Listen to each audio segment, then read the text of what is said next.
Well, welcome back to the show once again. I am your host, Dapperoo the Crusher. Mr. Crusher, if you give no respect. I give you the Club ENTP finale! Hey! Yeah, everybody! Yeah! Right? Woo! Oh, let me explain. Just like Leonardo da Vinci, the stereotype is true. We ENTPs never stop creating new things. So it's very easy for us to become disenchanted, disinterested, or flat out bored when we don't get that instant gratification from the projects or relationships that we help create. We'll come up with an even greater idea, or we'll fall even deeper in love with someone new. It's actually super easy. Barely an inconvenience. But then we have our shiny new thing. It becomes our center of our consciousness. Which, by the way, typologists have concluded that the ENTPs have the highest levels of consciousness than any type. So it means that we're cognizant of all the things that are around us happening simultaneously in both a micro and macro level using our extroverted intuition, okay?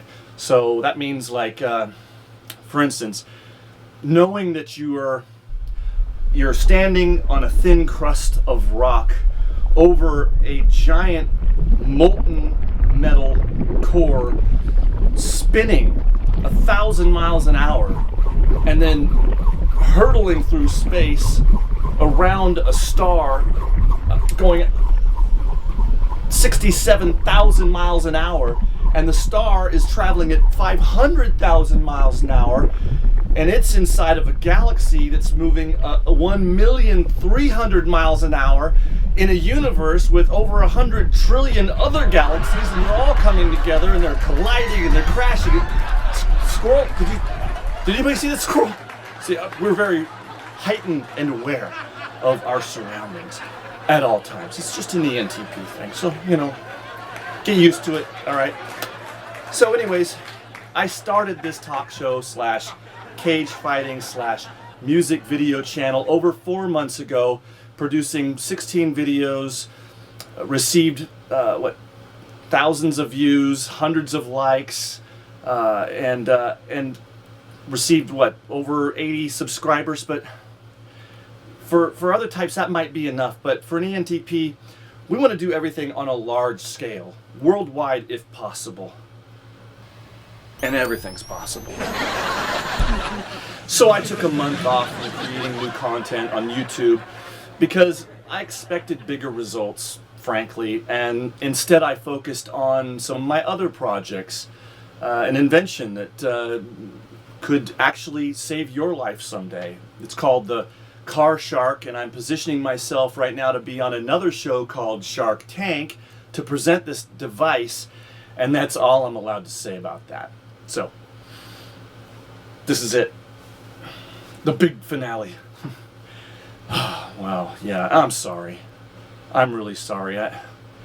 Maybe I led you to believe that this is going to be a long-term relationship, but I just don't see any future with us moving forward, so we should just end it now and just say goodbye.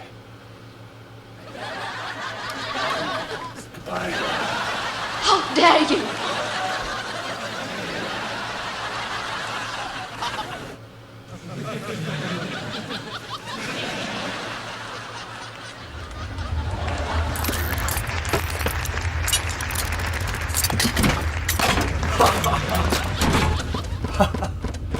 Wow!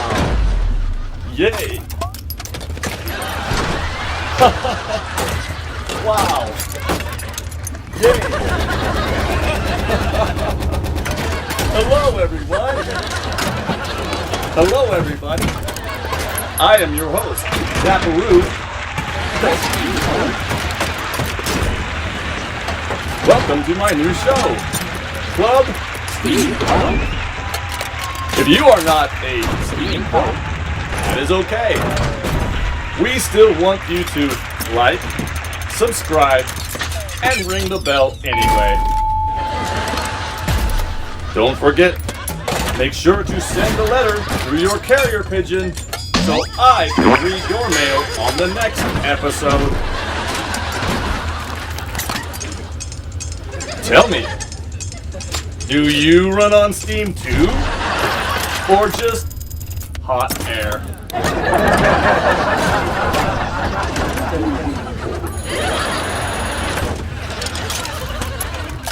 Oh, and don't forget to buy my merch. Buy my merch. Buy my merch. I'm just kidding. Okay, everybody. Enough of that. I was just kidding. I'm not quitting Club ENTP yet. Now, although it's very challenging for me to write, produce, and edit each video, it is for me a passion.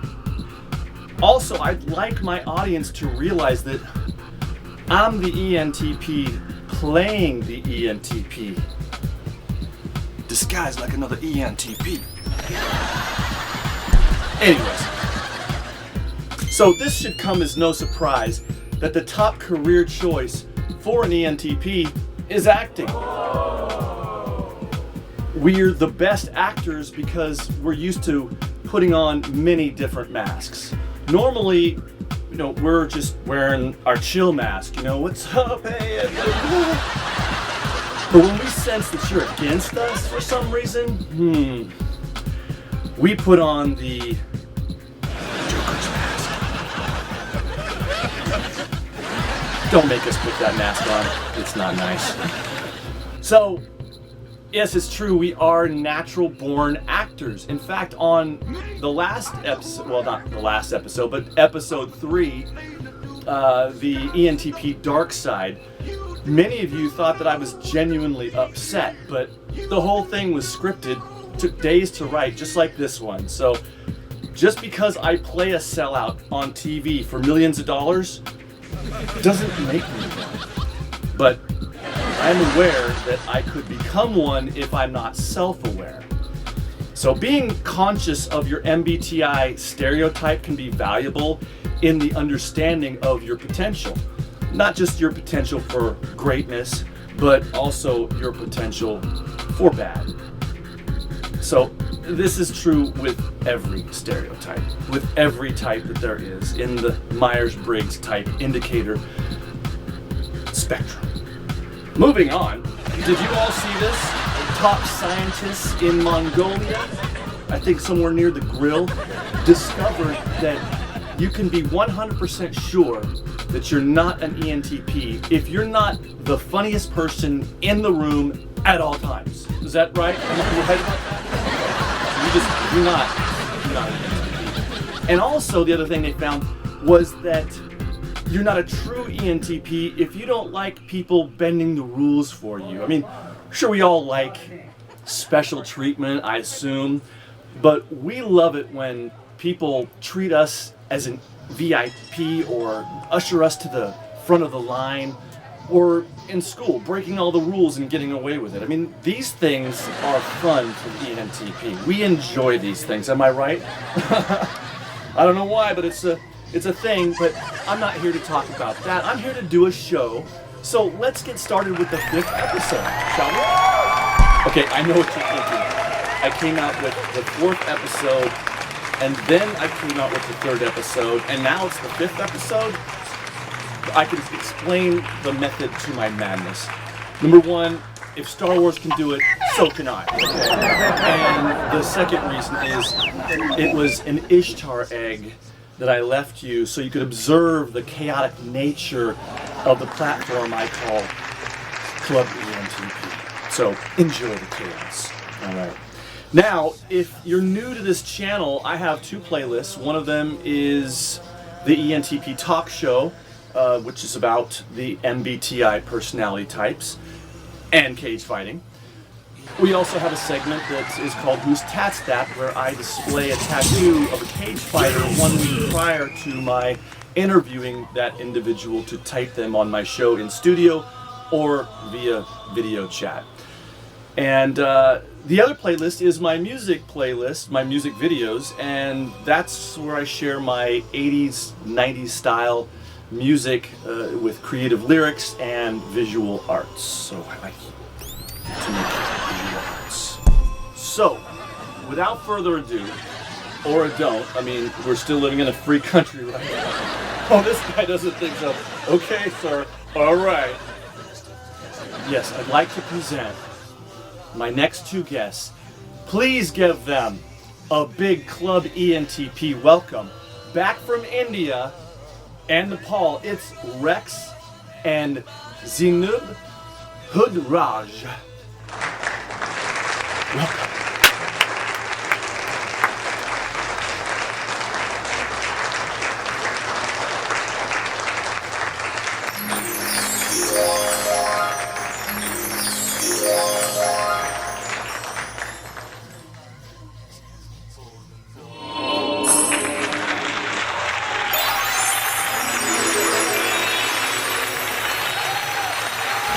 Welcome to the show. Thank you. Thank you for coming out. Always lovely to be here. And how was the drive from Beavertown, Oregon? You know, it's just traffic, but No beavers out there? No beavers, Luckily. but yeah, no, we're happy to be back in Washington, Yeah. back into the greenery. It's home for us, really. Yeah. Both of I us. haven't seen you guys since before the lockdown, so Oh Yeah. yeah. How'd you guys fare through that whole thing? Ooh, that was. It was difficult at first. Yeah. For sure. Who's it harder for, you or her?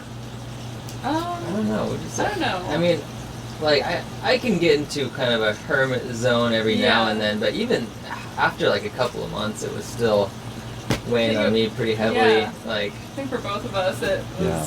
very difficult.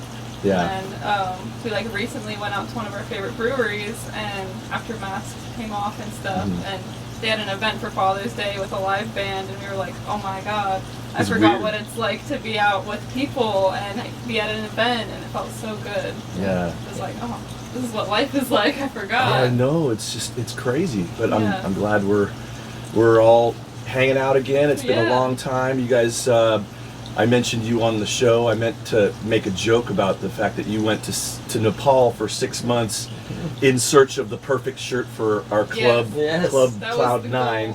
Oh, yeah, But all over the world. it was like, it was lost. It was like, oh shit, I can't. That's supposed to be a joke. It sounded like, yeah, they went there just to make. No. Anyways, so I love that shirt. We gotta make some merch out of it. We've got a lot of yeah. members with our Club Cloud 9. And now this great, is the that's Club great. ENT. So welcome to the show. This Thank is where I'm going to you. type Hey. you guys and Alright. maybe not involve cage fighting in this episode, but you never know. All right, we'll see what happens. I mean, I'm So prepared. you, Zena, are very. I mean, you could do flips and Yeah. like gymnastics, amazing stuff. Have you ever Yeah. thought about like kicking somebody's ass? Like Oh my in God. Karate, like. Totally, so many times. I wish I could just like backflip and kick someone in the face sometimes, you know? Yeah. Do you make enemies easily? No, I don't Okay. think so. I don't see you making any enemies, but you seem really chill and laid back. Now we're talking about determining your type, and right. I always have felt that Rex is introverted and that Zena, you are extroverted. Yeah, and that's so funny to me because I feel like he's the extroverted one and I'm the introverted one, but you know, who knows? When you're together, though, Yeah, it's for sure. because when I first met different, you yeah. two at the wedding, my Right. son's first wedding, you were both very social, very engaging, and super friendly. And so you may be an extrovert, but what I'm going to ask you should determine it. So Sure. when you're in a large group of people, like let's say at the wedding, I don't know if you were drinking. I don't think you were drinking, I wasn't drinking, but Yeah. because drinking can really make a person an extrovert, so that's Right. really not fair to say, hey, when you're out in Right. public. So if you're in a room full of people you don't know, maybe 100 of those people, are you like one of the last people to leave, and it's just you just love being around all the social settings? I mean, for me, it really depends on the energy of the crowd. I can immediately become an extrovert if I really like the feeling that everyone's putting out. If everyone's giving a lot of energy to everyone else, and things are just going right, all of a sudden, I become an extrovert, and I will love to socialize. I'll stay there all night. I'll dance, just party all night. But things can go the exact opposite. Kind of, does it vex you, like drains your energy if you're around too many people? Yeah, I feel like all of a sudden I'm like a monk taking a vow of silence, and just like, and my mouth is like shut. I don't know what to say, Yeah. So you can come off as super friendly, super outgoing, but yet you have you get your energy from being alone or with one person. Absolutely. Yeah, that's awesome. And then you are probably you have to drag her away from the parties at the end, No, right? if anything, I'm dragging him away. I don't know. Really? Like he was saying, like if the energy is bright and everything's great, like I'll have like a great time. It'll be super easy to talk to people, or maybe the energy is right, but the energy in me isn't right, and I could be the quiet one, completely not wanting to engage. I think that stems from like my own anxiety, and I find that like I'm an observer, so I'll like really just watch people and watch when they're talking, and I'm very just like listening and observing. But when everything is right, and I feel like I can have a great time and like want to hang out all night long. Right. But sometimes, usually, like I feel like I will be not the last person to leave the party, maybe kind of earlier in. But you both have brought up feelings, like I feel this way. So you can get your energy sapped from a crowd. Yeah, totally. Okay, so you get energized when you're alone, maybe with Rex, or you're alone to completely. Do you like to read books? Reading books, actually. Reading is kind of difficult for me sometimes. I'll catch myself having to like reread one page like 10 times before I absorb it, unless it's something I'm very, very interested in, like story type books. Those don't really keep my attention, but I'm like learning something, or I don't know. That's when I find, I'm deep into this book and it's great. But normally, it's very difficult for me to read. I prefer like to actually read with each other, like out loud. I don't know. I feel like I'm more present when you do it like that. Yeah, you're physically your body's engaged in the act, so it's harder to kind of move your attention from one squirrel. Did you see that squirrel over there? Oh my god, it's just jumped out.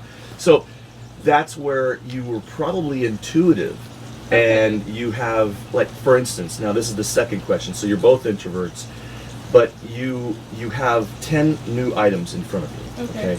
Now you're not aware, you're not familiar with these things. So do you just look at each item and go, that's that, and that's that, and okay, maybe count them, maybe organize them, like these ones are blue, these ones are red, try and figure out, what they do. Yeah. Or do you look at one and just go, ooh, what's this? And you just start imagining, like, kind of take your eyes, up into your mind and just go, oh yeah, that reminds me of another thing that, I could use that with this and that. So that's triangulating. That's using your spatial intelligence. Yeah. Very right-brained activity. So that would probably describe both of you? I think so, yeah. Like, if I'm looking at something, I'll get fixated on something that really draws my attention. Right, okay.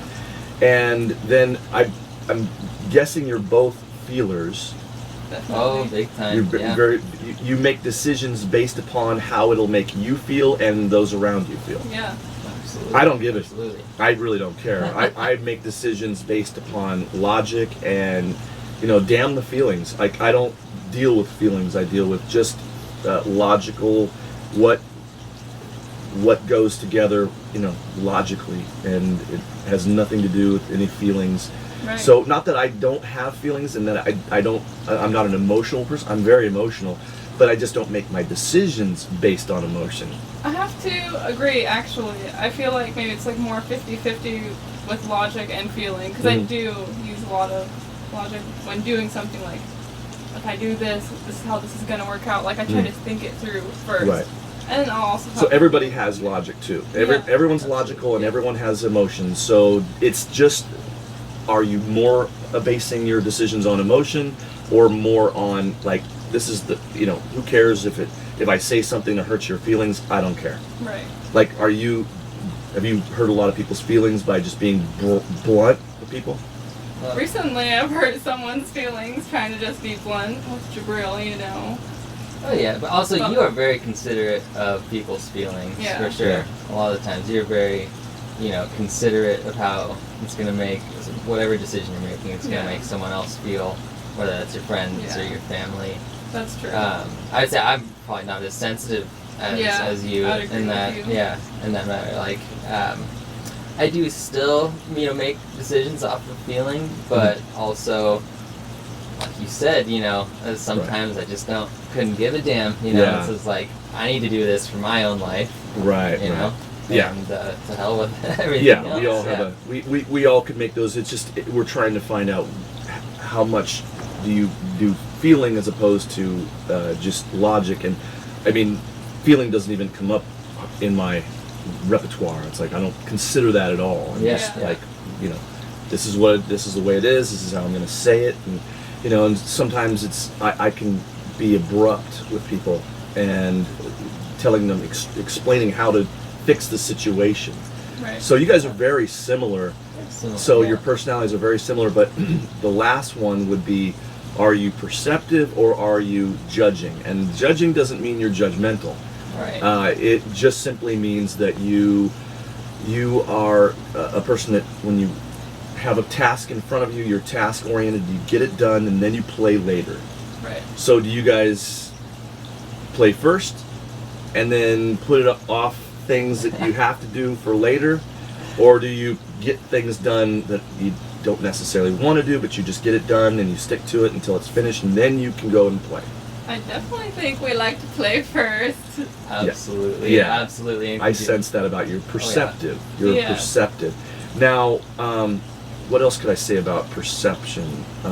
Here's another one. I mean, it's a P at the end, but you could almost say procrastinate, Oh, for sure. So you guys procrastinate. Yeah. Oh, yeah. Okay, me too. I'm definitely habitual procrastinator. Oh, I do yeah. everything fun first, and then I make the deadlines. I get the deadlines, Right, exactly. get it done, but that doesn't make me, a judger, and it makes me fun.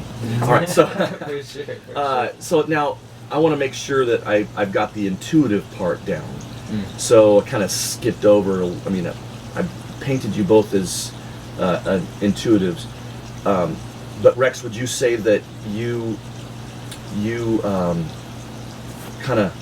you're not seeing what's right in front of you necessarily, but you're seeing the possibilities of that thing? Absolutely. Yeah. I don't know, I'd say a good example of that.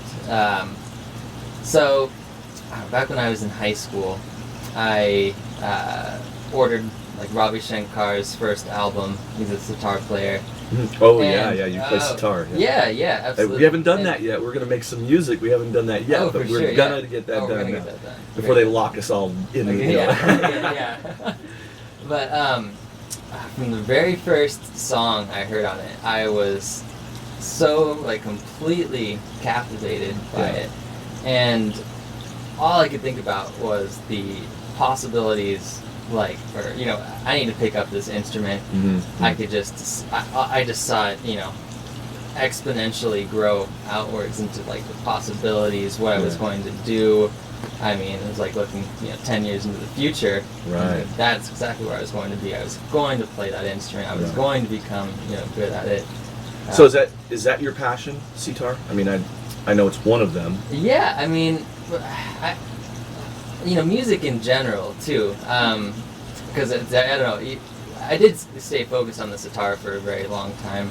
But then once I kind of got into just music as a whole, I became into, I got really into all sorts of different, we're fascinated into all sorts of genres and, different rhythms, different melodies, scales, even playing around with DJing a little bit here and there. Nice. Yeah. Do you read music? No, actually, I was never taught to read music. Right. When we play the sitar, because that was my first instrument. Right. They have a very different notation for it, and most of the time it's not notated because it would take forever. Yeah, right, it would take forever to write a piece. Yeah. For it. But you go by ear. It's always been by ear. That's an intuitive, a very intuitive function, I would say. So I'm also a writer. I've written over 2,000 songs, but I don't know how to read music or write it. Sure. I just make it, Yeah. So it's an intuitive thing. So you're both probably INFPs. So an INFP, I was watching a typology video today on INFPs, and it gave me a lot more insight into some of the emotional decisions that you make, and how you are almost like an instrument of everyone around you. Their mood, like you said, if the mood is great, it's so that's interesting. So you should we'll actually later on, after we're filming, we'll show you all these different videos and say, is this you guys, do you identify with that? And if it's so, then great, I will get 2 good scores. Hopefully we won't get that. That's happened to me a couple of times. I've gotten it wrong, but later in post-production, I listen to these guys and go, oh wait, this dude's not this. What am I thinking? He's that. So I can get it wrong, but it's always nice to know your type and those around us, so you know how they think, and it makes you understand them in a better way, because we kind of project what we are onto other people. Like I don't understand why everybody doesn't want to make jokes and always joking around and being the the life of the party or whatever, getting as much attention as you could possibly get. It's like not everyone's like that. And it doesn't make sense to me until I realize that it's a function of their brain that makes them the way they are. And so out of all 16 types, nobody is Superman. Nobody's Wonder Woman. We are all flawed. And if we could take 16 people and put them all into one, we'd have a perfect human being. You'd have strengths everywhere. But we're not like that. Maybe if we had 16 different brains, we would. But it's just it's amazing. It's a fantastic science. So because I don't believe in anything like for instance, astrology. There's a lot of truth in astrology, and you're both probably very in tune to that. That's probably an INFP thing, maybe, I don't know. So you guys are into the horoscope? Not me, actually. I've never been into it. I mean, I'm not like, oh, this is what it says, this is so true, but like, I'll read my horoscope for the day, or I'll like read his too, because I like to just see. And sometimes it really does resonate with me, or like what's going on in his life, and I can get into it. I'd be afraid to read my horoscope, because if it says something and it's like, wait, I'm not going to follow this. I'm a free man. I can do whatever I want. Don't tell me I shouldn't go to the grocery store today. And but there is truth to the personalities of, like, I'm a Gemini. Right. So you know what people say about Geminis, right? 2 personalities. They say we have 2 personalities. Well, I think that's a bunch of bullshit, and so do I. So it's kind of it's a nice little, interesting thing, but I have to look at it and go, this has to be some type of scientific explanation. And I don't believe that the day you breathe air, and depending on where the planets line up on that day, when you're already 100 trillion cells, how is it that you're now affected by those heavenly bodies, and you weren't 9 months earlier when you were only 2 cells? Exactly. Yeah, so when your parents were knocking boots, were they eating good healthy food, in the summertime, and or did they get maybe you were born in October 5th, and that means your parents were getting busy on New Year's Eve. Yeah, you know, there you go. Yeah, that's yeah. the number 1 birthday, by the way. Really? So Oh yeah, my gosh, my number 1 sons. birthday. My siblings are October 6th. My dad's October 6th. Yeah, it's like, hilarious. you know that my grandpa he's got like that one night, he's like, oh, I'm gonna get the wine out tonight, honey. We're moving those beds in together, baby. Boom. That's what they had 2 separate beds. It's Oh like, my goodness, so old school. yeah, it's like, but they had a lot of kids, so they probably They were pushing did a together lot of the quite a bit. bed pushing. Oh, yeah. So it was an interesting aspect to think, okay, what was going on the night that I was conceived? Yeah. Yeah. Before I swam out of my dad's left testicle. And then that's the interesting thing to me, is because we were conscious then, and we're still conscious. Right. We were conscious, and so we were looking for that extra level. We wanted to become like our fathers. We wanted to become elevated in consciousness. We had intention. We could smell or taste the enzyme excretions from the ovum. It's just sitting there waiting for us to swim to it, and and we race for it. So. You guys are really good swimmers. Congratulations. Yeah, thank You guys, you. We made it, fantastic swimmers. Yeah. Absolutely. So it would be a mistake not to look at that day that you were conceived. Was there alcohol involved? Was there, was your mother having, a good diet? Was she, able, for instance, if your mother has a higher testosterone level, then you become left-handed. Oh, interesting. Really. Yeah. Yeah, but the reason is because your your left hemisphere is stunted because of the testosterone. So your right side starts taking over and compensating for the left side. So you become, eventually, especially with all the schooling, they teach your left side to, regurgitate stuff, Yeah. Right. So that gets built up, and then pretty soon your brain is even. But if you look at a right-handed person, and you look at their brain, their left lobe is larger than their right. So, whereas a left-handed person, their right lobe is the same or larger than their left, that's where you get the Nikolai Teslas, Yeah. That's where you get the Leonardo da Vinci's, who imagine all the things in their minds, they do mathematics in their head and they can see it all. And so let's get away from that. What is your passion, Zena? My passion. I don't know. I'm keen on traveling and adventuring and getting the most I can out of each adventure, taking it all in. Very passionate about that. I was having like a crisis the other day with myself, because I was like, I'm 22, I'm not traveling right now. Pandemic has put things on hold. Mm-hmm. I was like freaking out. I was like, oh my god, my youth is escaping me. I should be 22. traveling the world. I know, and I told him, he's like, you really have so long. You don't have to do it just when you're 20. I was like, you don't understand. This is my youth, it's escaping me if I'm not out. Look 30 years in the experiences. future.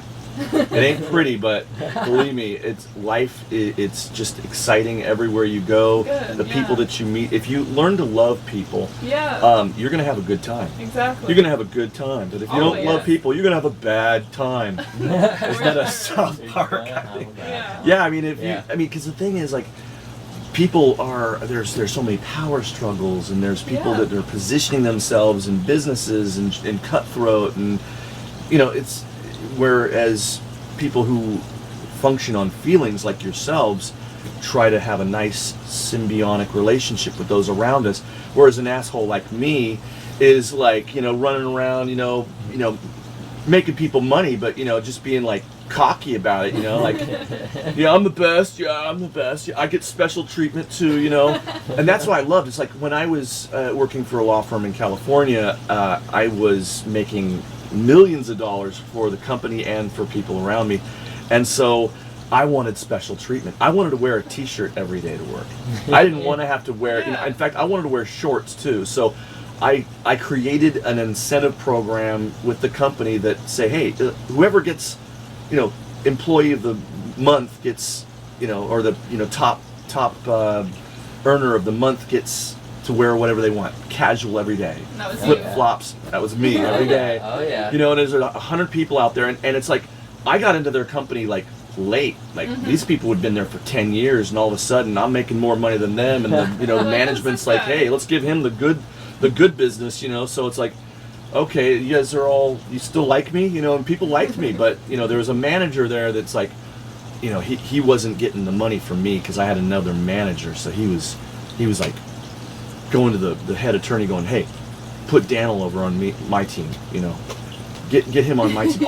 I'll get him to, you know, because he takes too long, you know, on phone calls. Well, I don't go by their rules. I don't go by their scripts. I go essentially how I made so much money. I didn't know about MBTI at the time. I only knew how to depict a person if they're high energy, low energy, introverted or extroverted. So one of 4 quadrants, they would be either a promoter, amiable, controller, or a promoter like me. So I taught my kids how to do that. This is all about me today, I guess. I don't know. I'll just cut all this stuff out. But the one thing I taught my children is to identify a person within 7 seconds of meeting them. So they're either a piglet, a Winnie the Pooh, a Tigger, or a rabbit. So That's right. the rabbits that control, I'm the Tigger, you know, the promoter, and then Piglet is the amiable, wanting to help everybody, you know, and then the Pooh is the thinker, the analytical. Yeah. So it's like you do that, and all of a sudden you can learn how to, because I'm an actor, you know, as a natural actor, as an ENTP. We're born actors, right? So I would just mimic their type when I get on the phone with a new prospect, and understand, you know, like, okay, I'm going to talk like them, I'm going to have the same demeanor as them, and then when I come back, I'm going to flip on them, and I'm going to be the opposite of what they are. So then I have all the advantage. Right. I should be like, I don't know. That's great. I love making money, you know, in businesses, but life is not about making money. I really didn't have the freedom of my thought when I'm stuck in an office, you know, 8-9 hours a day, and it's just not my thing, you know. Even though, you know, I like it, but as soon as I got enough money, I was like, you know what, I'm gonna travel. I'm gonna travel, and you know what, I'm gonna take a month off. And they're like, no, you're not. You're like, yeah, I am. You know, you can't stop Watch me. me. Yeah. Right, and they're, oh man, I had some power struggles with those lawyers, man. They just wanted me there all the time, and I'm not that guy. I'm like, hey, I'll make you a lot of money, but I'll do it on my terms. You gotta have your life. Yeah, you gotta have your life. Yeah. Absolutely. So we determine your passion. Yeah, I just definitely have a passion for traveling and meeting the people along the way, because everyone is different. Everywhere you go, people are going to be different. And I really appreciate learning about other people's lifestyles, you know, like, especially after being in the Himalayas for a while, like, I had a big appreciation for how a village works together, like a community. It's how they can all come together and live so beautifully together and create a great thing for them. And you just look at things here, and you know, we can't even have community gardens sometimes, you know? And just like, if everyone just put in a little bit of work, you know, you can have something beautiful and a village of people to have your back and help you, or whatever it could be. And it's really interesting getting to meet different types of people and seeing what they're like, and then thinking about yourself too, like, what do I want to take from this? Like, oh, I should be more like this, or I shouldn't be more like this, and I think that's very important. So you learn to appreciate the fact that we have too much in this country, and we have our preferences. Definitely. You know, when you're alone with your own mind in a foreign country, you really get to know who you are. Like, you listen to your mind, like, my God, these people don't have toasters. Oh my God, these people don't have refrigerators. You know, like, how they make coffee with a sock. So knowing that, you listen to your own thoughts, and you get disgusted with yourself, which I think everybody should be disgusted with themselves. You're all disgusting out there. Shame on you. No, I remember, like, being like, oh my gosh, there's no shower, like, in the little place we were staying. I was like, this sucks so much. No hot water. I was like upset. I was like, no hot water, it's cold. I was like, this sucks showering. But I learned to appreciate it, like, the way, you know, you fill up a little bucket and you can get a water, what is it, like a... I mean, it's like a little mini electric stick you stick in there to heat it up. Make sure not to electrocute yourself. Weird. Did that a couple times. But, you know, the shampoo I was using when I was taking showers, you know, dumping the buckets of water over my head, doing it as quickly as I could to have that hot water. But that shampoo I was using, I have it here too, and I had just bought it after a while of not having it, and the smell of it brought me right back to being there and being like, appreciating when I was showering myself, and just thinking about, wow, now I'm in the shower, but I got adjusted to that and appreciated my 5-minute showers I would get. It was like the greatest time ever. Where in the beginning I was like, this is stupid. I don't even have a shower to use, but I learned to appreciate it, you know? Yeah. I do that too. I escape back to my island when I smell my sunblock. Right? Oh man, it's like, right it's just like, takes me right back, and that's good. I mean, when you spent 6 months in India and Nepal, and you guys were absolutely mingling with so many people. It was amazing, and so it's like you have this extroverted streak in you that but you're just slightly introverted that makes you introverted. So it's like I think most people in the world are introverted, like maybe 52%, and extroverted are maybe less. I don't know. Somebody's probably going to correct me out there. Actually, it's not that 53.3%. So it's kind of weird, you know. The whole science of MBTI is, you know, a lot of people are for it, a lot of people are against it. You know, I just see it as a tool to getting to know your fellow person. You know, if you're right, you're right. If you're wrong, you're wrong. We'll find out pretty soon if you're an INFP and an INFP. So Rex, what is your passion? We talked about sitar and music. Are you creating other music, or what's your passion? I mean, I guess also, you know, besides music, I've been a little bit out of that recently, but I've been cooking a lot as well too. Oh my gosh, yes. I am so thankful that I have the best boyfriend ever that can cook for me, like amazing food. Nice. I'm spoiled. Do you use a lot of curry and Indian? Tons of different spice blends. I love the Indian spices. There's just so many of them. Oh yeah. I have learned to make this dish called chana masala, which we're gonna have to bleep that out. I don't think we can say that. Yeah. Are we allowed chana to say masala? Chana masala. Chana masala. But it's a traditional garbanzo bean dish, you know, cooked in like an onion and tomato gravy, lots of butter. It's fantastic. Lots of spices. But I don't know. There's all sorts of different ways to cook it, and learned from these guys again out in the Himalayas. That's where you learned your best cooking techniques. Yeah. I mean, because you can have all the same ingredients and cook it, you know, the exact same portions, but if you're not cooking it a certain way, it just won't taste right. Yeah, and it's so interesting, you know, following the flavors, getting it just right. It releases some serious serotonin when all of a sudden I can taste the same dish again that I tasted, you know, all the way across the world. See, here's the thing: is when you cook something, it's so weird because it never tastes as good to the chef as it does to the person eating it. Absolutely. And I'll tell you why. Do you know why? No. I just thought of this the other day. It's because subconsciously, even though when I cook, I love to cook, but I never taste it. I never taste it during the process. I don't see, is it too salty? Is it not salty? Never taste it. I just go by intuition and just add the amount that I feel, you know, is gonna be good. But subconsciously, we know all the flavors and what we're putting into it, so we know what it tastes like in our subconscious. Yeah. So when we taste something that you have no idea what's in it, you just go, wow, all this flavor, and you can taste that, you know, like you're trying to discover what's in it. So your mind is much more active in depicting the taste and the components of that dish.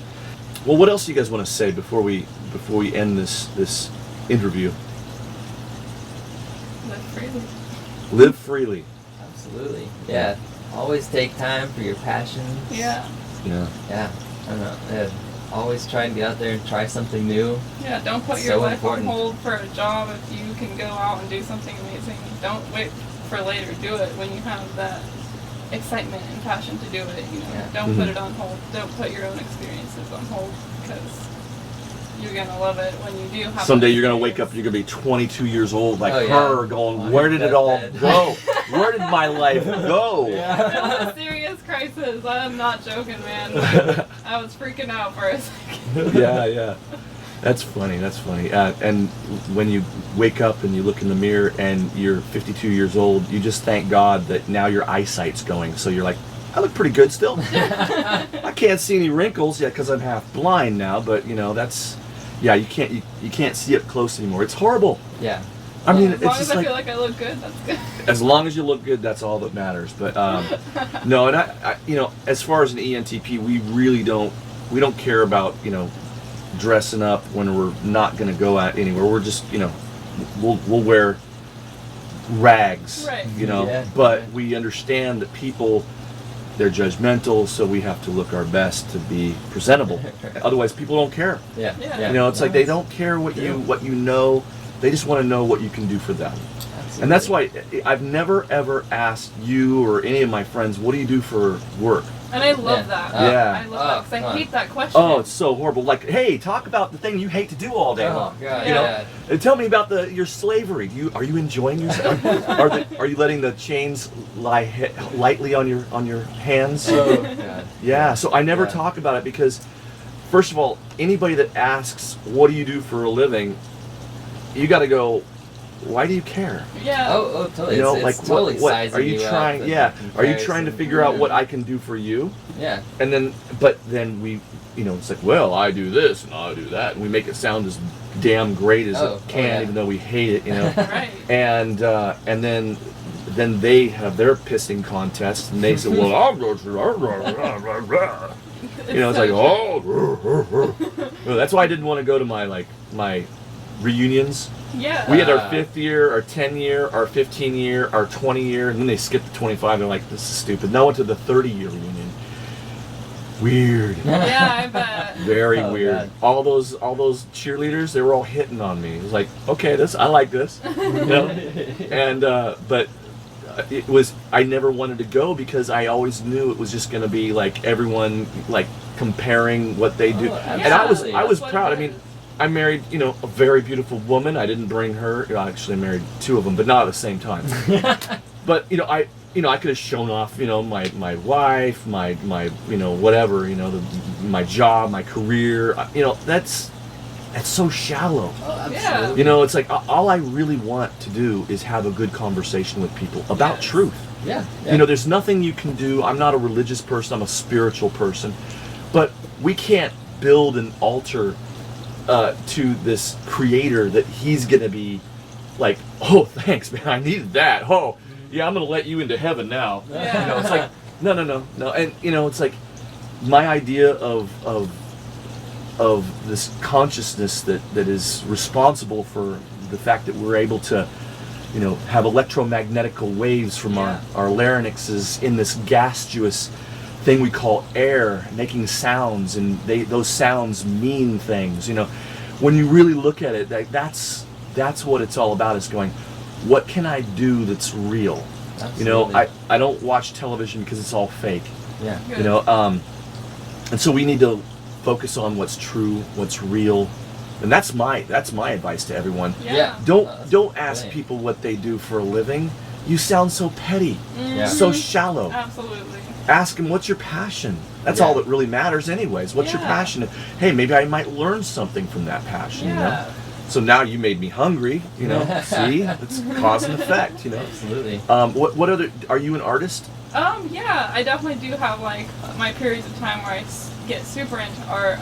I love drawing mandalas. Actually, it's very satisfying for my brain because it's something I can create that's going to be symmetrical, and my brain is very happy with symmetrical things. I don't know why, but Interesting. it is. So I love drawing mandalas because I'm the person creating it. I'm in control of making sure everything on like each part of Precise. it is perfect and looks the same. And I've made some crazy big ones, and like when you're doing it, you don't even realize what you created till you like step back from it and you're like, whoa, this has so much detail, and it's Yeah. like so satisfying to the eye. And yeah, I love drawing mandalas. Awesome. Yeah, it's a very You use satisfying pencil, thing. you use charcoal. I'll use pencil to like outline my circles, and then like a very thin ink pen. to do my designs, like within the little circles, you know. Right on. Yeah. Yeah. I was an artist growing up. Yeah. So I think that's an intuitive thing also, is where we like I'd start off by just lightly brushing, you know, and I'm like, wonder what that's going to be. You know, and I start keep going, and then all of a sudden, you know, I've got something weird, you know. Yeah.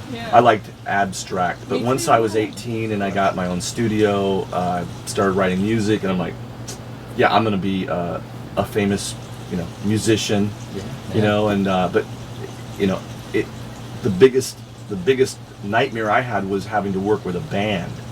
I didn't want to have to share my ideas and share the glory. I mean, I know that sounds pretty shitty, but you know, when we're young, especially young ENTP, we're very narcissistic. We can be, you know, thinking that, you know, the world's just gonna, you know, open up to us, but it took a lot of work. Being in the music industry, you know, a lot of traveling, and it wasn't very conducive for my relationship with my first wife. So she gave me the ultimatum, and I quit the music industry, you know, and but you know, that's no regrets. Yeah, you guys have no, any that's great. regrets? I don't got any regrets yet. Not at all. I mean, because, you know, Besides that, you've wasted your whole life. I know. Yeah, that part's really getting to me, but. But no, I am very thankful for every decision I've made. Even when I feel like is a bad decision, you know, after a while, I'm still very thankful for that, because, you know, it's I'm right here. Yeah, I'm right here. I'm very happy with where I am right now. And I mean, life will just continue to blossom in all sorts of directions, and I mean, you just got to live in the moment, and I don't know, make your decisions accordingly, and everything goes according to plan, no matter what way it may go. Yeah. Well, you guys are an awesome couple, very dynamic, you know, and when I first met you guys, I thought, well, that's charisma. Look at the charisma that's coming from these kids, you know, and it's like, that's good to see people who are so bright, you know, their lights are on, you know, and I see that in you guys. You guys are very, very, I mean, it's not, I'm not talking about auras, but we do emit light. Every atom emits light. So we're made up of trillions and trillions of atoms, and so you guys have a lot of light about you. So that's, and you must have been very refreshing to the people in Nepal when they met Americans that weren't complete pieces of and trash and just God, America, what's wrong with you? What have you done? Yeah, Americans can be, I mean, when I go to third world countries, they look at me like, oh, he's probably an asshole. Yeah, exactly. And they're right, you know, but I mean, I'm a nice asshole. I'm just trying to be, you know, mingle with them. I don't look at myself as better than them. In fact, I don't like to mingle with people who are, you know, affluent or rich or, you know, because those people are, they're so much about their wealth and their stuff, and it's very sad. It's very draining on me when I have somebody that's just always talking about stuff. You know, money. It's like, oh my God, I'm bored with you already. You know, and you guys have been, I mean, you guys lived out of a suitcase, you know, I mean, that was, I when you left, I thought, oh, they're not going to make it. You guys were so young, and you were just like, right out of high school, just like, boom, you're welcome world. We also just bought tickets and did not make an itinerary at all. We just went, we got off our... That's how I knew you guys were perceptives. It's like, you're definitely, you just fly by the seat of your pants. Yeah, that's good. I like that. I mean, that's an ENTP thing too, I love putting myself in a challenging position and seeing how I can grow from it. Yeah. Excellent. Yeah. Well, you guys, this has been a lot of fun. Yeah, I don't know how much of it I'm going to use, but, you know. Every bit of it was fun. Probably cut out a few things here or there. Be like, you know, all of a sudden we'll be laughing for no reason. What happened there? But, all right. Well, thanks for coming out here, you know, to the clubhouse. It's been a long time. What, a year and, geez. A year and too long. Yeah, a year and a half, I think. It's been a long time. So. And, all right. Well, that's it, ladies and gentlemen. I want to thank my guests, and thank you. make sure you stay tuned, because I'm going to be reading those comments right now. Oh, good, you're still here. Okay then. I'm glad you're still here. It's time for viewer mail, where I might read your comment or remark from episode 3, the ENTP Dark Side. Ooh. Punk Philosopher writes, haha, hey, this is cool, man. What do you use for editing, bro? Well, my friend, I first use my imagination, then my brain, then my fingers, then my computer, then Adobe Photoshop and Premiere plus Fruity Loop Studio for audio and visual effects. I hope that over-explained everything, and thank you for asking. Next up, Looney Tick says,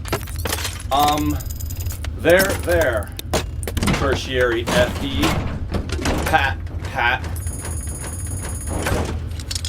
everything's going to be all right. Did it work? Did I human correctly? I don't know, Looney Tick. Maybe you should ask a human if you human correctly. I see what you did with your name, Looney Tick. It spells kitty inu backwards. That's very clever. Well, that's all the time we have, folks. Don't forget to like, subscribe, hit the notification bell, and comment below, so I have something to read at the next show. If you don't, this will happen. Oh! I'm out of here. Goodbye.